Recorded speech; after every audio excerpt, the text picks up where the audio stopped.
Ġie inawgurat il-proġett ta' riġenerazzjoni taż-żona fejn jinżammu D-Dgħajjes Fix-Xlendi.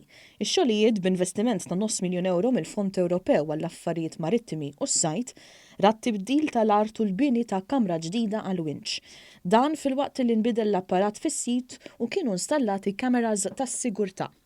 Ġiet installata wkoll sistema ta' distribuzzjoni ġdida tad-dawl u tal-ilma illi se tippermetti lis-sajjieda jkunu jistgħu jagħmlu xogħol ta' tiswija u manutenzjoni fuq id-dgħajjes tagħhom f'ambjent aktar sikur u komdu.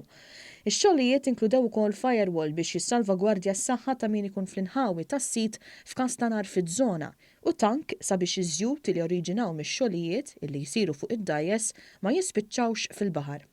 Il-Ministru għal-Għawdex Clint Camilleri qal li bit-twettiq ta' dan il-proġett inżammet il-weda li jitlesta qabel is-sajf. Dan huwa proġett li biex ngħidulek iġonġu wkoll is-supply chain fejn għandna is-sajjieda li mhux biss joħorġu u jġibulna l-ħut frisk ta' kuljum, għal daqstant għandna bżonn ninċentivaw li dan is-sajjieda sabiex jopperaw b'mod aħjar, iżda wkoll ir-restaurants li propju jużaw dan l-istess ħut frisk ta' kuljum sabiex ikunu jistgħu jagħtu prodott mill-aħjar lil dawk kollha li jżuru l-gżira tagħna.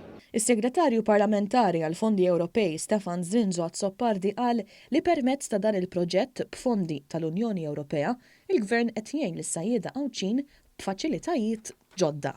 Żgur li se jservu biex inkomplu insaħħu l-qasam tas-sajd nagħtu aktar soljef u sosten il dan is-settur illi fl-aħħar mill-aħħar għandu l-importanza tiegħu għaliex huwa parti minn dawk is-setturi illi joffrilna tant ikel bnin kif ukoll inkomplu nsostnu waħda minn dawk l-oqsma bit-tradizzjoni kbira ġewwa Gżira ta' Għawdex.